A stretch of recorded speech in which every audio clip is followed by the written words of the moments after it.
قرآن مجید کی بے انتہا آیت جسے عنوانی گفتگو قرار دیا.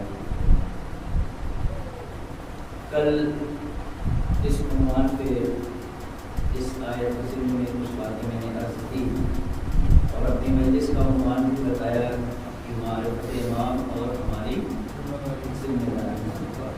انشاءاللہ اس عنوان پہ یہ کاروان سخن رواں رہے گا اور کوشش یہ ہوگی کہ معرفت معصوم کے ساتھ ساتھ اپنی ذمہ داریوں کی طرف بھی اشارہ کیا جائے تاکہ کچھ باتیں جب یہاں سے ہم اٹھیں تو لے کے اٹھیں. عزیزوں، کل کی گفتگو یہاں تک پہنچی تھی کہ صاحب امر کون ہوتا ہے. سربراہ مملکت صاحب امر نہیں ہو سکتا،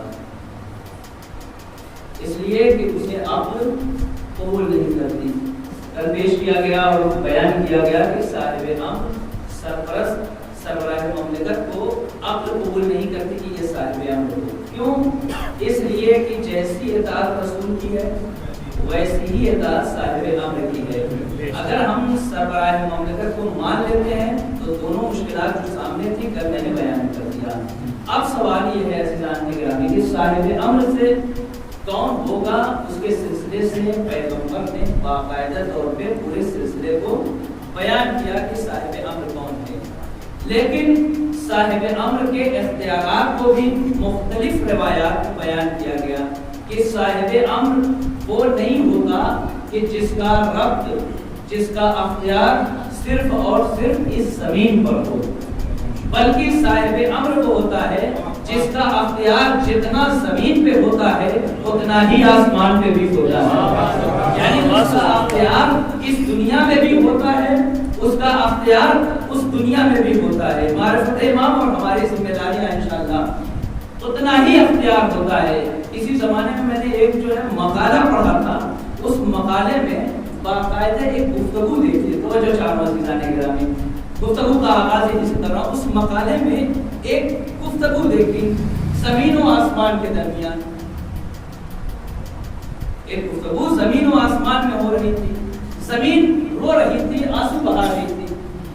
علی کا چاہنے والا، غالباً یہ واقعہ جناب بہلول کے حوالے سے اس مقالے میں نے دیکھا، جناب بہلول کا گزر ہو رہا تھا. جب انسان معرفت کی کسی منزل تک پہنچتا ہے تو اس کے اندر پروردگار عالم اتنی صلاحیت دے دیتا ہے کہ وہ زمین و آسمان کی آواز کو بھی سن لیا. لیکن شرط ہے کہ انسان کے اندر وہ معرفت پیدا ہو جائے. جناب بہلول کا گزر ہو رہا تھا. جناب بہلول نے دیکھا زمین گریا کر رہی ہے. جناب بہلول نے سوال کیا، علی کا چاہنے والا کسی کو روتے ہوئے دیکھے اور علت نہ پوچھے، بھئی کیوں گریا کر رہے ہو، کسی کو پریشان دیکھے اور سبب نہ پوچھے کہ کیوں پریشان ہو. اس لیے کہ ہمارا قرۂ امتیاز ہی یہ ہے کہ اگر ہم کسی پریشان حال کو دیکھیں تو اس سے سوال کریں. اگر جو ہو سکتا ہے کہ ہم سے اس کی پریشانی دور نہ کی جا سکے، لیکن کم سے کم سوال پوچھ کے اس کے زخموں پہ ہم مرہم تو رکھ سکتے ہیں. چاہنے والوں کا یہی تو امتیاز ہے. جناب بہلول نے سوال کیا، کیا بات ہے، کیوں گریا کر رہی ہے، رونے کا سبب کیا ہے؟ زمین نے کہا اصل مسئلہ یہ ہے کہ آسمان اپنے اوپر فخر کر رہا ہے. کیا فخر کر رہا ہے؟ زمین کہتی ہے کہ اصل آسمان یہ کہہ رہا ہے. زمین تو زمین ہے نا، آسمان تو آسمان ہے. تھوڑی سی بلندی اگر پروردگار کسی کو عطا کر دیتا ہے تو دیکھیے اس کا مزاج کیا ہوتا ہے. تھوڑی سی بلندی میں انسان کہاں آسمان آسمان پہ ہے، ہمارا مزاج آسمان پہ چلا جاتا ہے. تو وہ کیوں کاش میں وہ اپنے اوپر فخر کر رہا ہے. تب کیا کہہ رہا ہے؟ کہ آسمان یہ کہہ رہا ہے کہ دیکھ میرے پاس سورج ہے، تیرے پاس کیا ہے. آسمان یہ کہہ رہا ہے کہ میرے پاس ستارے ہیں، تیرے پاس کیا ہے. آسمان یہ کہہ رہا ہے کہ میرے پاس چاند ہے، تیرے پاس کیا ہے؟ جناب بہلول مسکرا کے کہتے ہیں تو پھر اس میں رونے کی کون سی بات ہے؟ اگر آسمان اپنے اوپر فخر کر رہا ہے کہ میرے پاس سورج ہے، تیرے پاس کیا ہے؟ میرے پاس چاند ہے، تیرے پاس کیا ہے؟ میرے پاس ستارے ہیں، تیرے پاس کیا ہے؟ تو سن لے، ارے آسمان کی نگاہوں میں نگاہوں کو ملا کے کہتے اگر تیرے پاس سورج ہے تو میرے پاس سورج کو پلٹانے والا ہے۔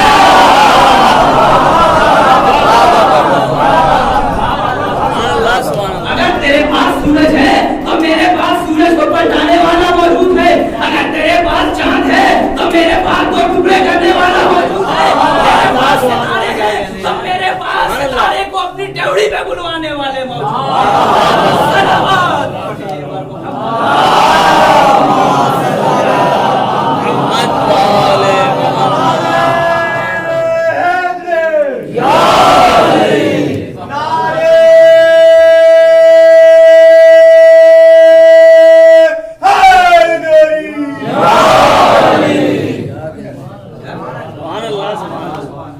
یہ کس چیز کا نتیجہ ہے؟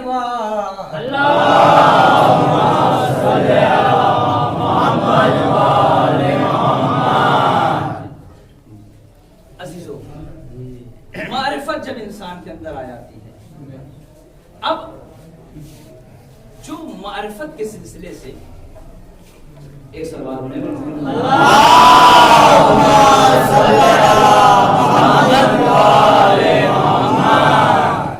معرفت کے سلسلے سے اگر روایات کو، انشاءاللہ میں اس بات کی کوشش کر رہا ہوں کہ اس مجلس کی جو روایات مسائل کی جو چل رہی ہے اپنی گفتگو کو اس سے متصل کرتے ہوئے لے کے آتے ہوں۔ جو روایات معرفت معصومین کے سلسلے سے ہمارے پاس موجود ہیں، وہ کچھ روایات کو جب آپ اکٹھا کریں گے تو ایک نتیجے تک پہنچیں گے۔ وہ نتیجہ کیا ہے کہ ان روایات کو دیکھتے ہوئے ایک سوال ہونے پر ان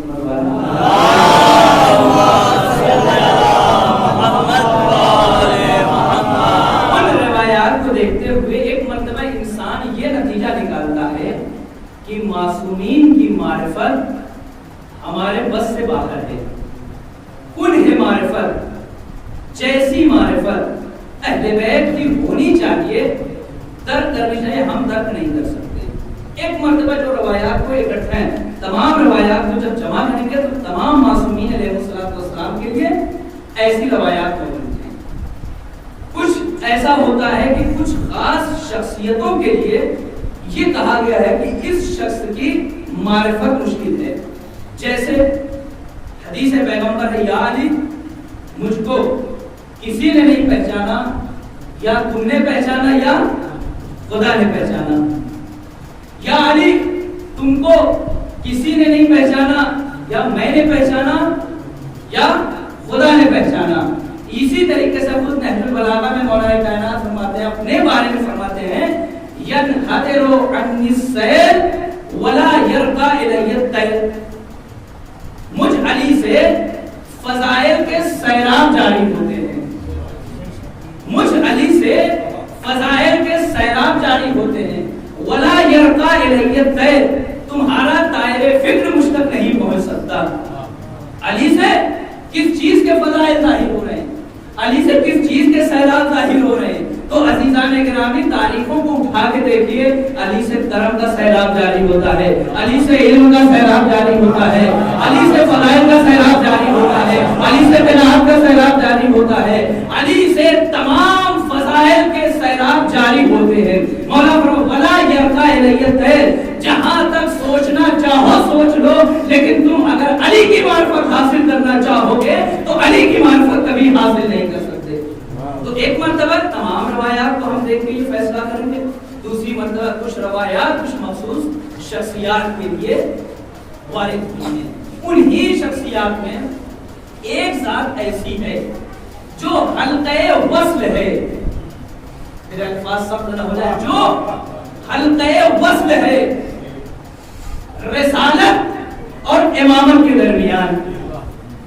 ایک ذات ایسی ہے جو حلقہ وصل ہے رسالت اور امامت کے درمیان، پوری ایک کتاب ہے حلقہ وصل، جس کو لکھنے والے آیت اللہ علامہ وحید خراسانی حفظ اللہ، خدا ان کی عمر کو طولانی کرے، تقریباً 100 سال کے ہو چکے ہیں وہ.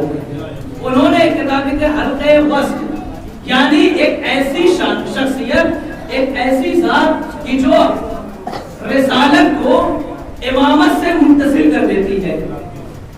کچھ روایات اس شخصیت کے بارے میں ہیں. چھٹے امام جعفر صادق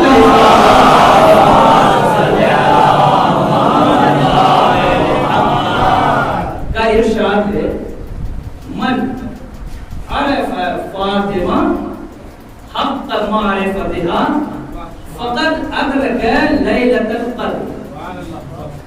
جس نے فاطمہ کو درک کر لیا، جس نے فاطمہ کی معرفت حاصل کر لی، جس نے فاطمہ کو پہچان لیا جس طریقے سے پہچاننے کا حق ہے، فقط ادرک لیلۃ القدر، تو گویا اس نے شب قدر کو پہچان لیا. اب عزیزوں یہاں سے تھوڑا سا جڑ جائیے گا میرے ساتھ. جس نے فاطمہ کی معرفت حاصل کر لی، جیسے فاطمہ کی معرفت حاصل کرنے کا حق ہے، فقط ادرک لیلۃ القدر، گویا اس نے شب قدر کو درک کر لیا. بظاہر بڑا ہی مختصر سا جملہ ہے، اور جب ہم پہلی نگاہ میں اسے دیکھیں گے تو کہیں گے کون سی بڑی بات ہے، فاطمہ کو ہم پہچان جائیں گے تو آپ نے شب قدر کو درک کر لیا. لیکن اس روایت کو سمجھنے کے لیے ہمیں یہ دیکھنا ہوگا کہ شب قدر کسے کہتے ہیں، یہ دیکھنا ہوگا کہ شب قدر کسے کہا جاتا ہے. جب ہم شب قدر کو پہچانیں گے تب ہم فاطمہ کی معرفت حاصل کر سکتے ہیں. توجہ چاہو میرے عزیزوں، تب ہم فاطمہ کی معرفت حاصل کر سکتے ہیں. اب آپ دیکھیں شب قدر کیا ہے، ہم پھر قرآن کی طرف پلٹیں گے. قرآن تو بتا شب قدر کسے کہتے ہیں، تو بتا شب قدر کی فضیلت کیا ہے. اس لیے کہ ہم اٹھے کس چیز کے لیے، معرفت فاطمہ کے لیے. معرفت فاطمہ کب ہوگی، جب ہم شب قدر کو پہچانے کی شب قدر کیا ہے. تو ہم بھی چلے قرآن مجید کی طرف. اب جو ہم نے قرآن مجید کا سورہ اٹھا کے دیکھا تو آواز تھی بسم اللہ الرحمن الرحیم، انا انزلناہ فی لیلۃ القدر. ہم نے اس قرآن کو شب قدر میں نازل کیا. وما ادراک ما لیلۃ القدر، ارے تم کیا جانو کہ شب قدر کیا ہے، تم کیا جانو کہ شب قدر یعنی کیا مطلب. پروردگار عالم استفہام انکاری پیش کر رہا ہے، یعنی شب قدر کو تم سمجھ ہی نہیں سکتے. شب قدر کیا ہے، لیلۃ القدر خیر من الف شہر، 1000 راتوں سے افضل جس رات جو رات ہے وہ رات شب قدر ہے. اور آج تک علماء نے کہا کہ شب قدر کی حقیقت کو کوئی نہیں سمجھ سکا سوائے معصومین علیہ السلام سے. قرآن یہ کہہ رہا ہے کہ شب قدر تمہارے بس کی بات نہیں ہے تم شب قدر کو سمجھ سکو. یعنی یہاں پر چھٹے امام فرمانا یہ چاہتے ہیں کہ دیکھو جس طریقے سے شب قدر کو پہچاننا تمہارے بس کی بات نہیں ہے، اسی طریقے سے سیدہ کو پہچاننا بھی تمہارے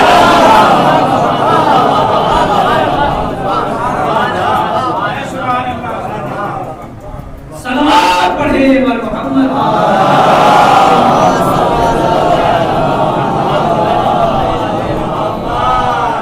لیلۃ القدر خیر من الف شہر. سیدہ کس شخصیت کو کہا جاتا ہے، معرفت معصومین. پہچانیے کہ کس ذات کو کہا جاتا ہے. انہیں حقیقت تک ہم نہیں پہنچ سکتے مگر ان کی سیرت کو سمجھ سکتے ہیں، ان کے کردار کو سمجھ سکتے ہیں، اپنا سکتے ہیں. معصومین کے فضائل یا ان کی معرفت جو کرائی جاتی ہے وہ اسی لیے ہے، صرف سن کے واہ واہ یا داد دینے کا نام نہیں ہے. اصل مقصد یہ ہوتا ہے کہ ان کی سیرت کیا تھی، ان کا طریقہ کیا تھا، تاکہ اس سیرت کو ہم اپنے اندر اپنائیں اور ان سے کچھ نزدیک ہو جائیں.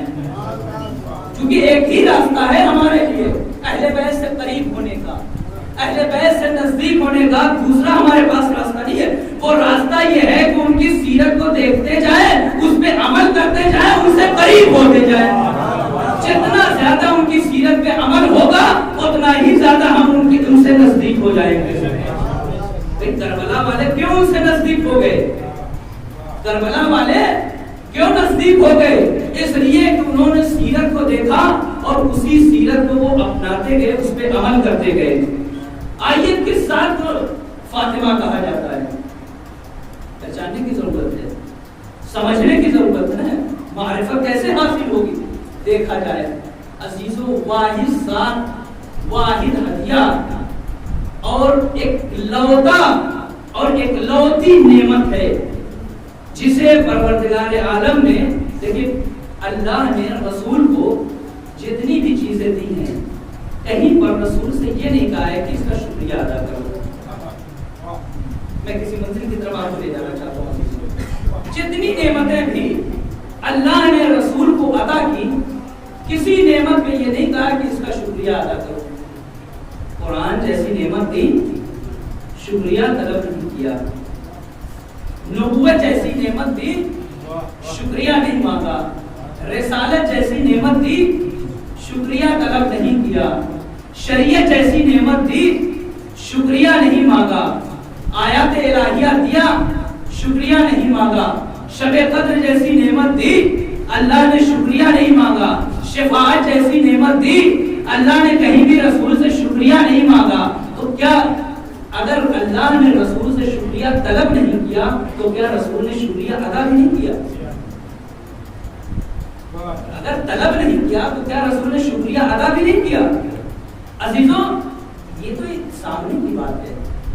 ایک عام انسان جب کسی کو کچھ دیتا ہے، تقاضائے اخلاق ہے، جس رسول کی سیرت پہ ہم عمل کر رہے ہیں اس رسول کا ہی درس ہے کہ اگر کسی سے تمہیں کچھ نعمت ملے تو اس کا شکریہ ادا کرو۔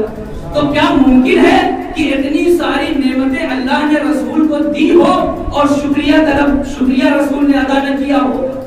تمام نعمتیں ملی، لیکن قرآن جیسی نعمت ہوتے ہوئے اللہ نے کہیں بھی رسول سے شکریہ نہیں مانگا۔ رسالت جیسی نعمت دیتے ہوئے اللہ نے کبھی بھی رسول سے شکریہ طلب نہیں کیا۔ نبوت جیسی نعمت دینے کے بعد بھی اللہ نے شکریہ طلب نہیں کیا۔ شفاعت جیسی نعمت دینے کے بعد بھی اللہ نے کبھی شکریہ طلب نہیں کیا۔ صرف واحد ذات ہے، ذات فاطمہ زہرا۔ انا اعطیناک الکوثر فصلی، اے پیغمبر ہم نے تمہیں کوثر دے دیا، اب اس کوثر کے بدلے میں فصلی لربک وانحر، نماز بھی پڑھو، قربانی بھی دو۔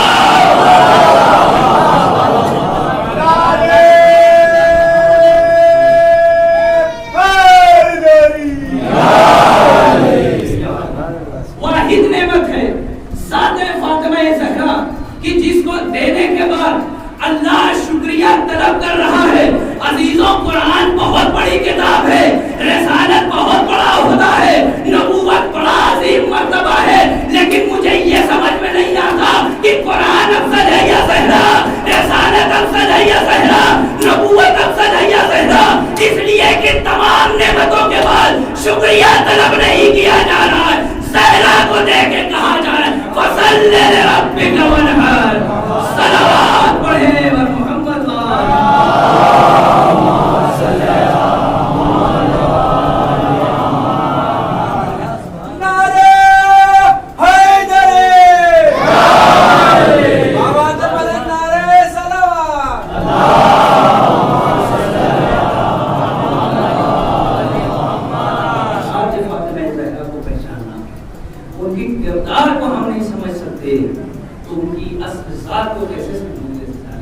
مختلف روایتیں ہم معصوم امام حسن عسکری علیہ السلام کی روایت ہے، نحن حجت اللہ علیکم وجدتنا حجت اللہ علینا۔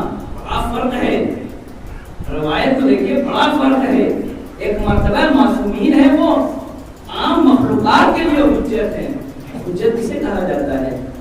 حجت اس شے کو کہا جاتا ہے، اس دلیل کو کہا جاتا ہے کہ جس کے آ جانے کے بعد پھر انسان کو کچھ بولنے کا حق نہیں ہوتا ہے۔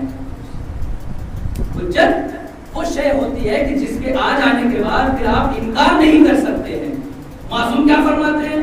نحن حجت اللہ علیکم، ہم اللہ کی طرف سے حجت ہے تمہارے اوپر۔ بندوں کے اوپر، اور ہماری جدہ فاطمہ وہ حجت ہے ہمارے اوپر. عزیزوں بڑا فرق ہے. معصوم ہمارے اوپر حجت، سیدہ خود معصوم کے اوپر حجت. یعنی ذات سیدہ یہ ہے کہ اگر سیدہ آ جائے تو پھر معصومین بھی خاموش ہو جاتے ہیں. حجت ہے. ذات سیدہ کو پہچانیے، اس شخصیت کا معرفت سیدہ بہت مشکل ہے. عزیزان گرامی، علماء تفاسیر میں آیت اللہ مرحومہ آیت اللہ مکارم شیرازی صاحب نے ایک تفسیر لکھی ہے، اللہ ان کی حفاظت کرے، تفسیر نمونہ. اس میں بھی اس کے علاوہ دیگر جو تفسیریں انہوں نے لکھی ہیں اور دوسرے علماء نے لکھی ہیں، اس میں کیا بیان فرماتے ہیں؟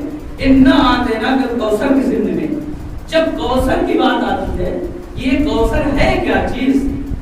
کوثر کسے کہا جاتا ہے؟ وہاں لکھتے ہیں مختلف چیزیں بیان کی ہیں علماء اسلام نے کہ کوثر سے مراد کیا ہے. کسی نے کہا کوثر سے مراد قرآن ہے، کسی نے کہا کوثر سے مراد حق شفاعت ہے، کسی نے کہا کوثر سے مراد نبوت ہے، کسی نے کہا کوثر سے مراد رسالت ہے. یعنی مختلف، کسی نے کہا کوثر سے مراد کثرت اصحاب و انصار ہے جو پیغمبر کو ملے. مختلف تفسیریں، کسی نے کہا کوثر سے مراد پیغمبر کی عظیم نسل ہے. توجہ چاہوں عزیزان گرامی، مختلف تفسیریں کوثر کی گئی. لیکن سوال یہ ہے کہ کیا یہ تمام تفسیریں جو کوثر کی جا رہی ہیں سورہ کے سیاق و سباق سے مطابقت رکھتی ہیں؟ اس لیے کہ کسی بھی آیت کو پہچاننے کے لیے آپ اس کے سیاق و سباق سے دیکھیے گا کہ آیت کا معنی کیا ہے، آیت کا مفہوم کیا ہے. توجہ چاہوں میرے عزیزو، اِنَّا أَعْطَيْنَاكَ الْكَوْثَرَ، اے پیغمبر ہم نے آپ کو کوثر عطا کیا. واقعہ کیا تھا؟ عاص ابن وائل تھا. اس سے کفار و مشرکین ملے، وہ کہیں جا رہا تھا، اس سے راستے میں اتفاق سے پیغمبر سے ملاقات ہوئی. 2 منٹ کچھ اس نے بات کیا. بے انتہا اس کے دل میں حسد اور بغض تھا پیغمبر کے متعلق، بے انتہا پیغمبر سے وہ جلا کرتا تھا. اس سے جب وہ پیغمبر سے ملاقات کیا تو کچھ افراد بیٹھے تھے، ابو سفیان جیسے لوگ، انہوں نے دیکھا اور جب وہ ان کے پاس پلٹ کے آتا ہے پیغمبر سے ملاقات کے بعد، کہا کس سے بات کر رہے تھے؟ اس نے ایک لفظ کہا، اس نے کہا میں اس مرد ابتر سے گفتگو کر رہا تھا. میں اس مرد ابتر سے گفتگو کر رہا تھا. ابتر کسے کہا جاتا ہے؟ جو دم بریدہ ہو، جو بے اولاد ہو، اسے کہا جاتا ہے ابتر. چونکہ پیغمبر کی جو اولادیں تھی جناب ابراہیم وغیرہ، یہ ان کا انتقال ہو چکا تھا. اب پیغمبر کی یہاں کوئی اولاد بظاہر نہیں بچی تھی. تو اس نے کہا میں اس مرد ابتر سے گفتگو کر رہا تھا. عزیزوں پیغمبر کی کانوں تک یہ جملہ ٹکرایا، پیغمبر کا دل کبیدہ خاطر ہوا. غیر ممکن ہے کہ پیغمبر کا دل کبیدہ خاطر ہو اور اللہ اس پہ عکس العمل نہ دکھائے، اللہ اس پر کوئی ریئیکشن نہ دکھائے. فوراً پروردگار عالم نے اس آیت کو بھیج دیا ہے، اے نبی گھبرانے کی ضرورت نہیں ہے. اِنَّا أَعْطَيْنَاكَ الْكَوْثَرَ، ہم نے آپ کو کوثر عطا کیا. فَصَلِّ لِرَبِّكَ وَانْحَرْ، اس نعمت کوثر کے بدلے میں آپ نماز پڑھیے، قربانی دیجیے. اِنَّ شَانِئَكَ هُوَ الْأَبْتَرُ، آپ کا دشمن ابتر ہے، آپ کا دشمن ابتر ہے. اب کوثر کی جگہ پہ قرآن کو رکھ کے اور اس شان نزول کو رکھ کے ملائیے. اے رسول ہم نے آپ کو قرآن عطا کیا، آپ کا دشمن ابتر ہے، سمجھ میں نہیں آتا. اے رسول ہم نے آپ کو رسالت عطا کیا، آپ کا دشمن ابتر ہے، سمجھ میں نہیں آتا. اے رسول ہم نے آپ کو حق شفاعت عطا کیا، آپ کا دشمن ابتر ہے، سمجھ میں نہیں آتا.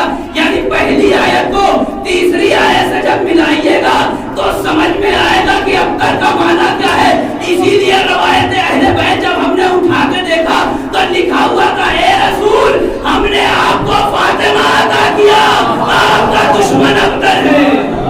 صلوات پڑھے اور محمد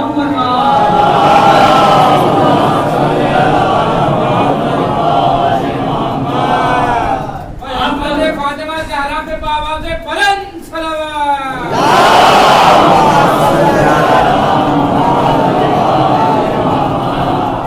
آپ کا دشمن ابتر ہے.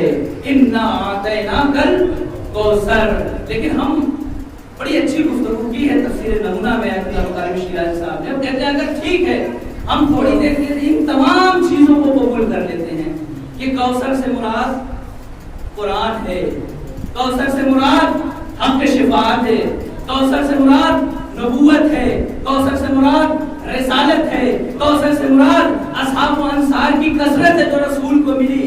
یعنی اگر ہم تمام چیزوں کو قبول بھی کر لیں تو اگر ان تمام چیزوں کی حقیقت کو تلاش کرنا ہوگا، ان تمام چیزوں کی فضیلت کو تلاش کرنا ہوگا تو یہ واحد ذات سیدہ کی ہوگی جہاں پہ آنے کے بعد قرآن بھی مانا دے گا، رسالت بھی مانا دے گی. یہ ذات سیدہ ہے. اسی لیے عزیزوں قرآن کیا چیز ہے؟ یہاں پر آنے کے بعد ایک جملہ کہا ہے، یہ کرار حسین رئیس الواعظین کا جملہ، اس جملے کا ثواب بھی مرحوم کی قبر تک انشاءاللہ پہنچے، مرحوم تک پہنچے. وہ کہتے ہیں بڑے اچھے الفاظ میں، وہ کہتے ہیں کہ قرآن ہے کیا چیز؟ قرآن کہا کسے جاتا ہے؟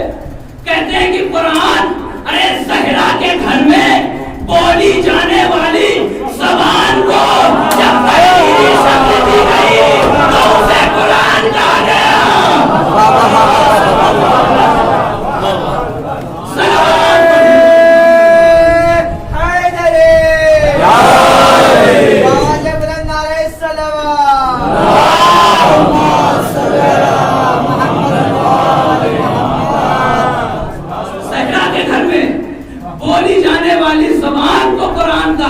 اسی لیے تو آپ نے دیکھا کہ جو کنیز اس گھر میں پلتی ہے، جو کنیز اس گھر میں پرورش پا جاتی ہے، اس کا حال یہ ہوتا. اچھا فضا اگر قرآن کی زبان میں گفتگو نہ کرے نا تب تعجب ہے.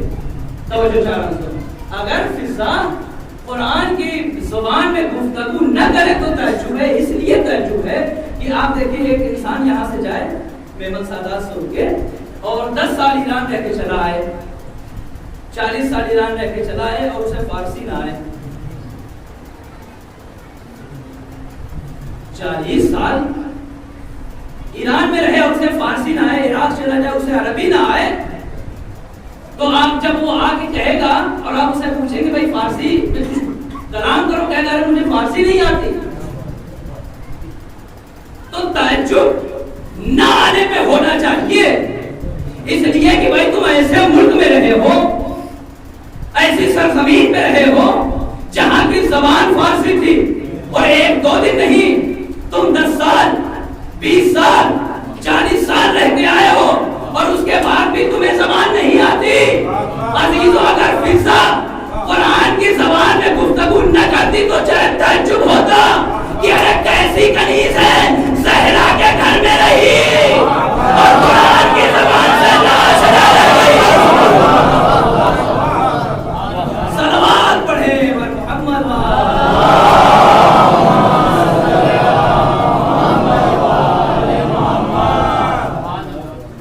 تعجب اس بات میں ہوگا. اب آئیے کہا کہ اس سے مراد نبوت اور رسالت ہے. پھر آگے وہ کہتے ہیں کہ اس کو بھی ہم مان لیتے ہیں کہ اس سے مراد نبوت اور رسالت ہے، لیکن کنہ رسالت تک اگر انسان پہنچنا چاہے گا، حقیقت رسالت تک اگر کوئی پہنچنا چاہے گا تو صرف ایک ذات ہے جس کے ذریعے سے پہنچ سکتا ہے. میں نے کہا تھا فاطمہ حلقہ وصل ہے رسالت اور امامت کے درمیان. فاطمہ کو پہچانے تو رسالت بھی پہچانی جائے گی، امامت بھی پہچانی جائے گی. آپ دیکھیں رسالت کو اگر معنی لینا ہے، رسالت کا معنی اگر واضح ہوگا تو ذات سیدہ سے آپ کہتے ہیں اس سے مراد رسالت. ہم تھوڑی دیر کے لیے مان لیتے ہیں کہ بڑا عظیم مرتبہ تھا جو رسول کو دیا گیا. یقیناً ایسا رسول کسی زمانے میں نہیں آیا. یہ ہمارے لیے شرف کی بات ہے کہ پروردگار عالم نے نبی جیسا رسول فخر انبیاء ہمیں عطا کیا. لیکن جب ہم نے تاریخ کو اٹھا کے دیکھا تو عجیب و غریب منظر تھی. اتنا عظیم رسول آج تک کسی کے احترام میں نہ اٹھایا. فخر انبیاء جس کے احترام میں پوری نبوتیں کھڑی ہوں، وہ رسول آج تک کسی کے احترام میں نہ اٹھا. لیکن تاریخ کہتی ہے کہ جیسے ہی سیدہ آ جاتی تھی رسول اپنی جگہ سے کھڑے ہو جاتے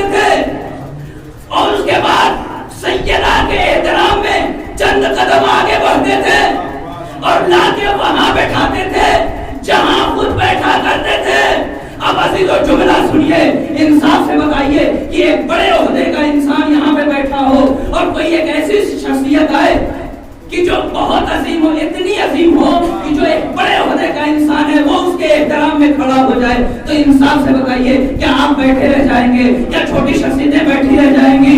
عزیزوں, سیدہ آتی تھی تو پیغمبر کھڑے ہو جاتے تھے احترام میں. نہیں, صرف پیغمبر کھڑے نہیں ہوتے تھے, سیدہ آتی تھی تو آدم کھڑے ہو جاتے تھے, سیدہ ابراہیم کھڑے ہو جاتے تھے, یوسف کھڑے ہو جاتے تھے. یعنی تمام انبیاء سیدہ کے احترام میں کھڑے ہو جاتے تھے. جملے کو پھر بدلتا ہوں عزیزوں, وہ صحابہ جو وہاں پہ بیٹھے ہوتے تھے, ارے اتنا بخت کوئی ہوگا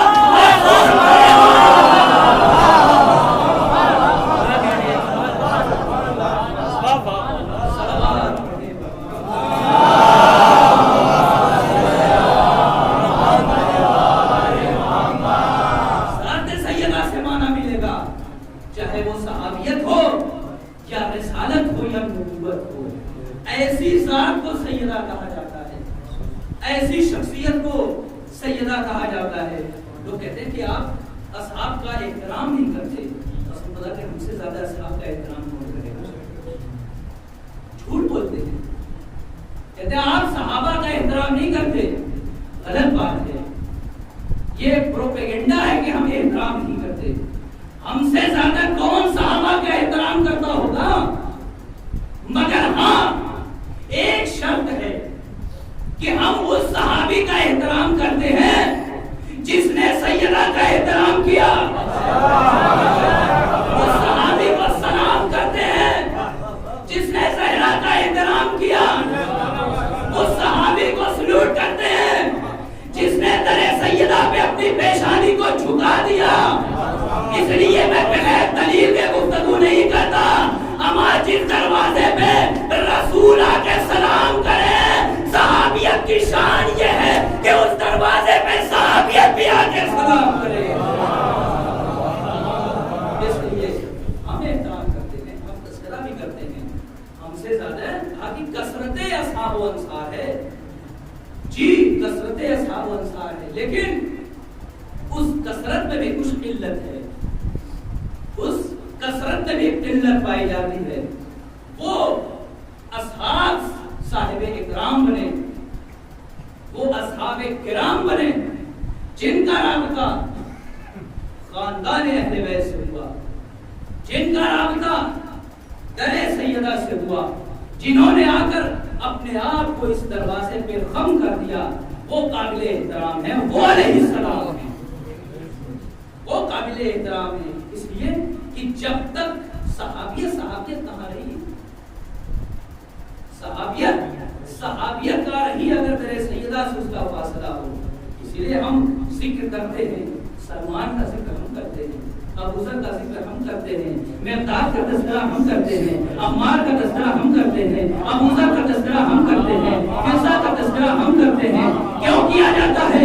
اس لیے کہ یہ وہ اصحاب تھے جنہوں نے در سیدہ پہ اپنی زمین کو جھکا دیا, احترام سیدہ کیا. اور احترام سیدہ کرنے والے صحابہ ہمارے سروں پہ ہیں. عزیزوں, اس کا احترام کرتے کیسے کیسے اصحاب دیے ہیں اس در نے, کیسے کیسے اصحاب کو دیا ہے اس خاندان نے. یہ ذکر میں نے کہا کچھ لینے کے لیے ہے, کچھ جذبے کے لیے ہے. اصحاب کی سیرت سے بھی, اہل بیت کی سیرت سے بھی اس کا تذکرہ ہے. آپ دیکھیے میثم جیسی شخصیتیں اس دروازے سے ملی ہیں ہمیں. جناب میثم کمار ہیں, مولائے کائنات کے ساتھ گزر ہو رہا ہے. آپ واقعہ سنتے ہیں, بس ایک نتیجہ دینا چاہ رہا ہوں. میثم کے ساتھ مولا ہے, مولا کے ساتھ میثم گزر کر رہے ہیں. ایک درخت دیکھا, مولا نے کہا میثم تمہیں پتا ہے ایک وقت آئے گا جب تم کو اس درخت کے اوپر سولی دی جائے گی اور تمہاری زبان کاٹی جائے گی. دو چیزیں, درخت پہ سولی دی جائے گی, تمہاری زبان کاٹی جائے گی. یہ سب نظام ہوگا. ایک بات کی اور گارنٹی لے لیجیے, یہ بتائیے کہ جب میری زبان کاٹی جائے گی تو میں آپ کی محبت پہ باقی رہوں گا یا نہیں؟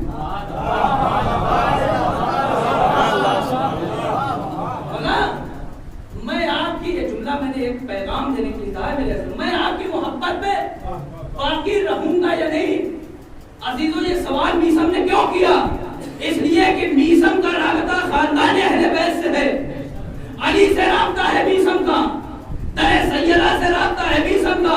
میثم جانتے ہیں کہ ماننا آسان ہے، مان کے باقی رہنا بہت مشکل ہے۔ کسی شے کو ماننا آسان ہے عزیزو، مان کے باقی رہنا بہت مشکل ہے۔ اسی لیے کہا جاتا ہے کہ ہمیشہ انسان کو عاقبت بخیر ہونے کی دعا کرنی چاہیے۔ بڑا پہلا میثم، اور یہ بتائیے کیا میں آپ کی محبت پہ رہوں گا؟ کہا میثم اسی لیے تو سولی دی جائے گی، میری محبت پہ رہو گے اسی لیے تو سولی دی جائے گی۔ میثم پلٹ کے کہتے مولانا پھر ایک زبان کیا ہے؟ اگر میثم کے پاس 70 زبانیں ہوں تو میثم دینے کے لیے تیار ہے، ایسے کہتے صحابہ۔ اور دیکھتے وہ وقت آتا ہے عزیزو کہ جب وہ وقت آتا ہے جب ابن زیاد نے میثم سے کہا میثم، اچھا اس دن کے بعد سے ایک ٹکڑے امتیاز کا جناب میثم کا توجہ چاہوں گا، میں کی آخری فرض ایک ٹکڑے امتیاز کا جناب میثم کا، کہ اس دن کے بعد سے میثم روزانہ اس درخت کی آبیاری کیا کرتے تھے، اس درخت میں پانی دیا کرتے تھے۔ عزیزو ہم اور آپ اپنے دل میں جھانک کے دیکھیں کہ کیا ہمارے اندر وہ جذبہ ہے کہ اگر آج یہ اعلان کر دیا جائے کہ کل یہاں پہ آپ کو سولی دی جائے گی، پھانسی دی جائے گی، تو ہمارے اندر کیا یہ جذبہ ہے کہ ہم اس درخت کو پانی دیں یا اس کو کاٹ دیں؟ کون سا جذبہ ہمارے یہاں پایا جاتا ہے کہ نہ رہے گا درخت نہ سولی پہ چڑھنا پڑے گا؟ نہیں عزیزو، جملہ کہنا چاہ رہا ہوں میرے عزیزو، ہمارے اندر یہ جذبہ ہے کہ ہم اس درخت کی آبیاری کریں۔ جناب میثم نے کیا کیا؟ روزانہ اس درخت کو پانی دیا کرتے تھے۔ ایک جملہ کہوں عزیزو، ہمارا رابطہ اس خاندان سے ہے، ہمارا رابطہ اس گھرانے سے ہے، ہمارا تعلق اس صحابی سے ہے کہ جہاں پتہ چل جائے کہ اس درخت پہ سولی دی جائے گی، زبان کاٹی جائے گی، تو وہ درخت کو کاٹتا نہیں بلکہ سیراب کر دیا کرتا ہے، بلکہ سیراب کر دیا کرتا ہے۔ جملہ کہوں، آج دنیا ہمیں موت سے ڈراتی ہے، دنیا ہمیں موت سے نہ ڈرائے، اس لیے کہ ہم میثم کے پیروکار ہیں۔ دنیا ہم تو چاہتے ہیں کہ وہ وقت آئے جب میثم کے نقش قدم پہ ہمیں چلنا پڑے، ہم تو اس پہ تعامل کریں گے، میثم کے نقش قدم پہ چلیں گے، کربلا والوں کے راستے پہ چلیں گے، ہم چلنے کے لیے تیار ہیں، لیکن دنیا یزید بن کے تو دکھ رہا ہے۔ صلوات پڑھے محمد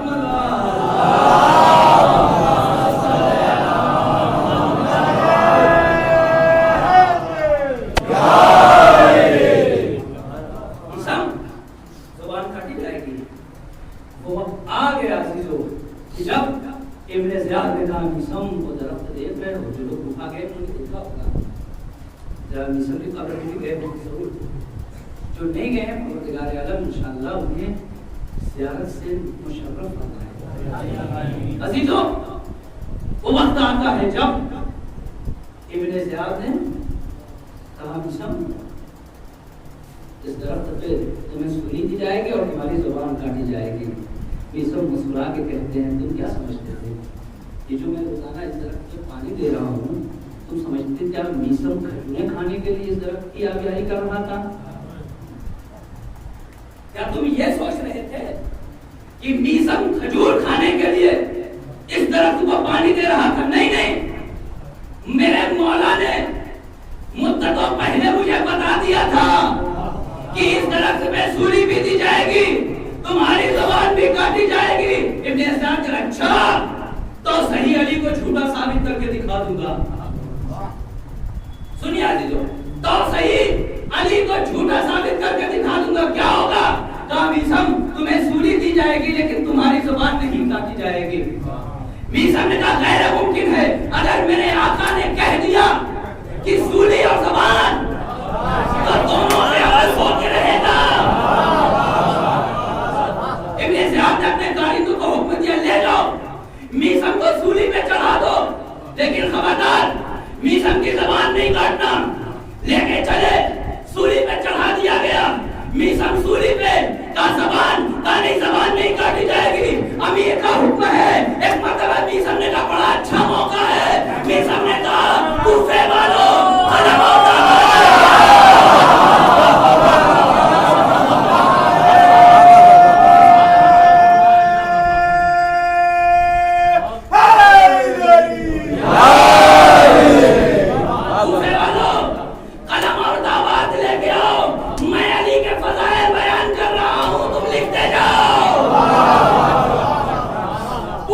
کوفہ قلم اور دعوات لے کے جمع ہو گیا.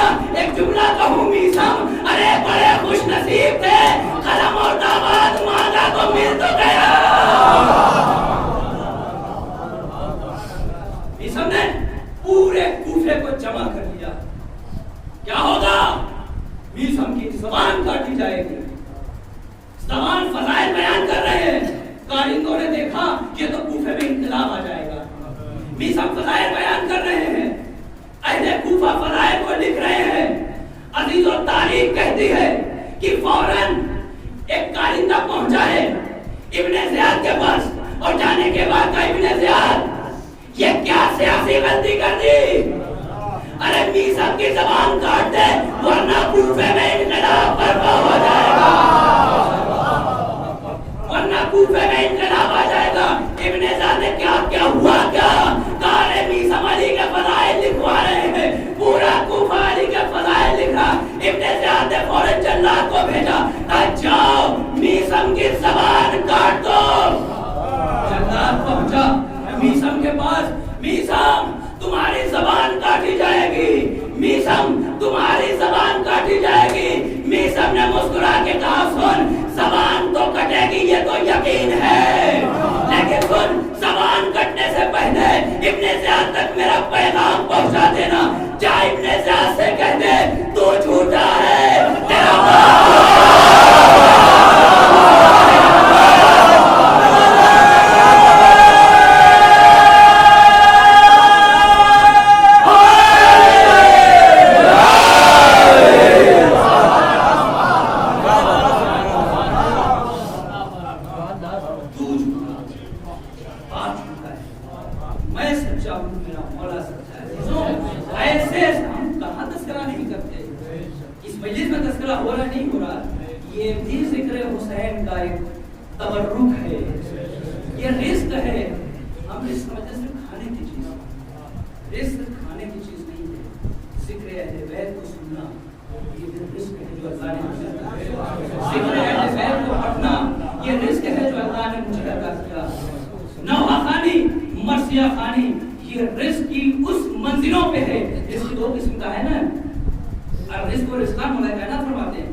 ایسی ذات کو سیدہ کہا جاتا ہے. آج دنیا میں جو بڑے بڑے پروفیسرز وغیرہ ہیں، پڑھی لکھی شخصیتیں جو آج مذہب تشیع کی طرف آئی ہیں، اسی ایک ذات کی وجہ سے.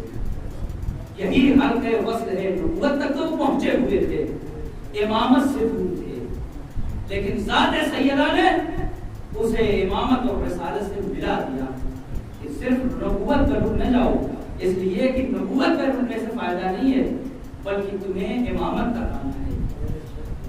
بڑی بڑی جتنی آپ نے نام سنا ہوگا تیجانی سماوی صاحب کی کتابوں کا، سمت تدیتو، کہ میں ہدایت پا گیا، میں شیعہ کیوں ہوا، مختلف کتابیں انہوں نے لکھی ہیں، جن کتابوں کا مرکز کیا ہے؟ ذات سیدہ ہے۔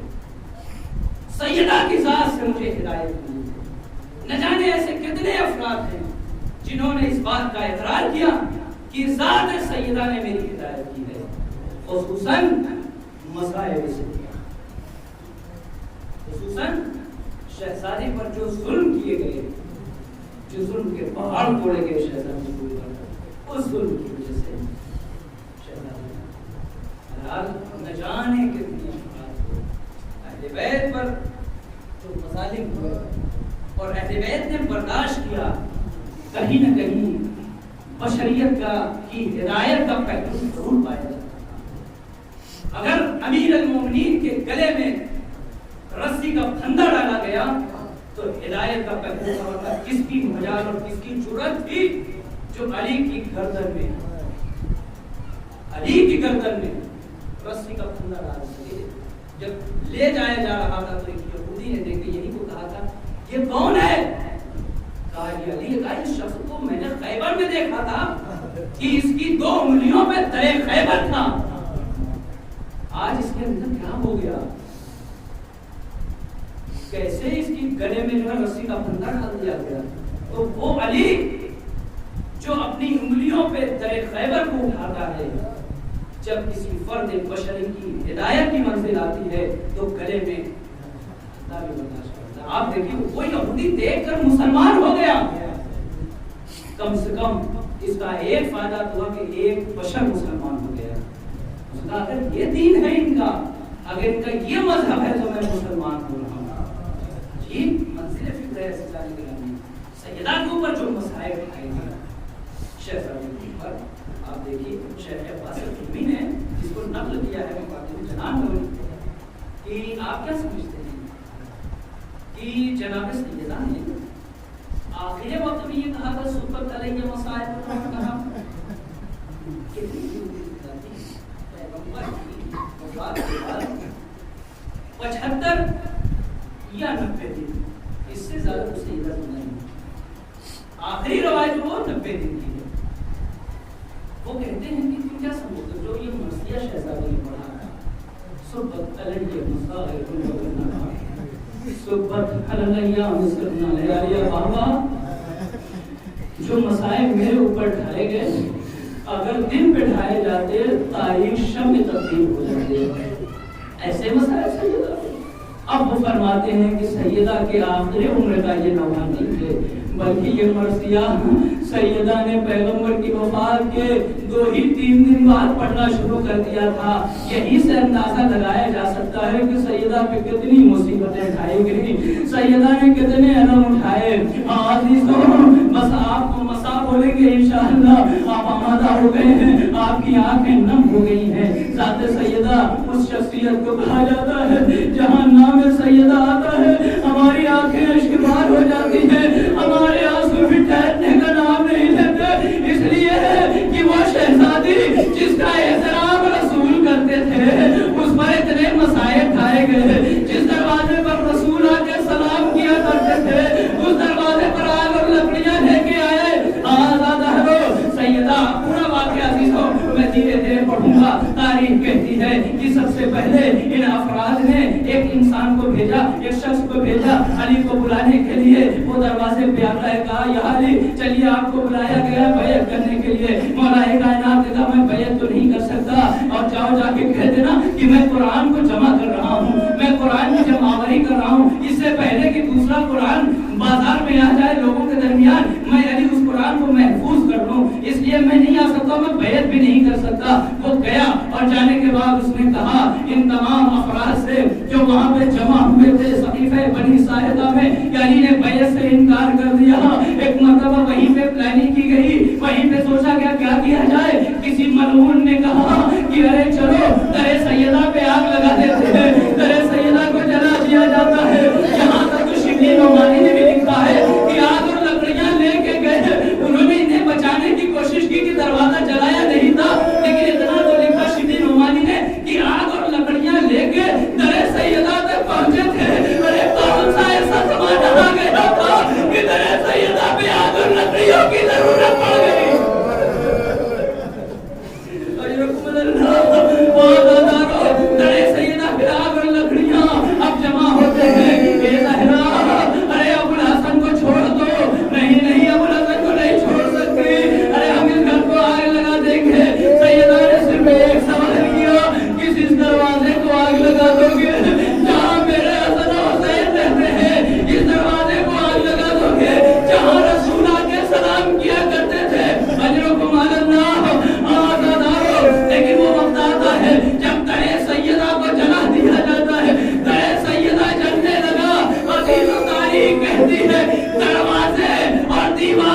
آتی ہے کہ سیدہ کا آخری وقت ہے.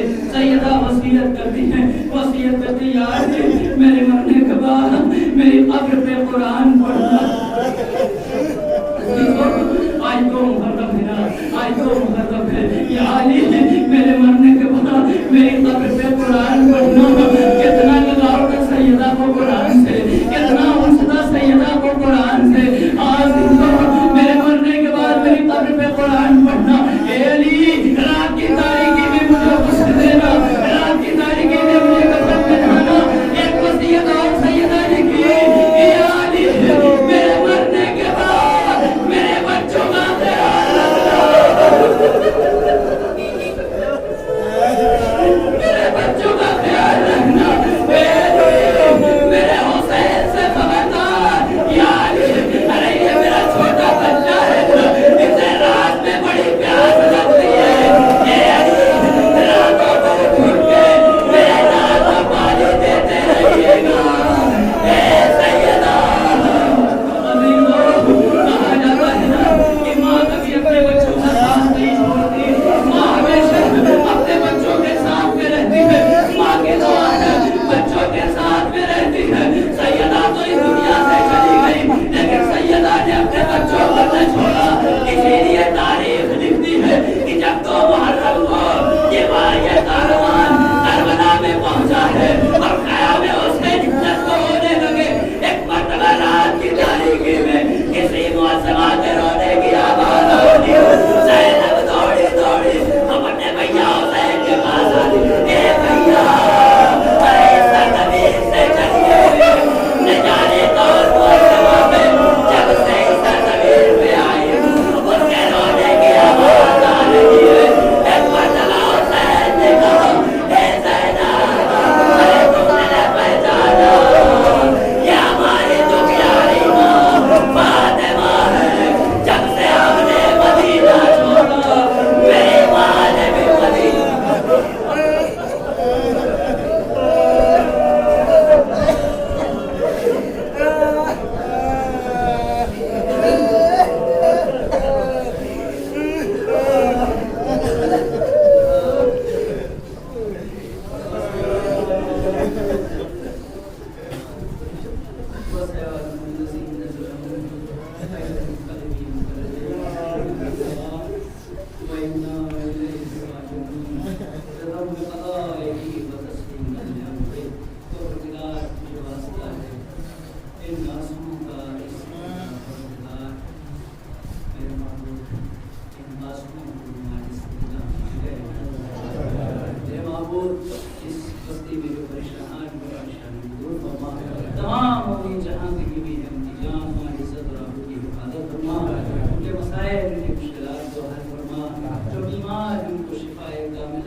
اور ان بہتے ہوئے آسموں کا میرے معبود ہمارے نوجوانوں پہ اپنا رحم و کرم نازل فرما, انہیں زیادہ سے زیادہ آگے بڑھنے کی توفیق عطا فرما, انہیں ترقی عطا فرما.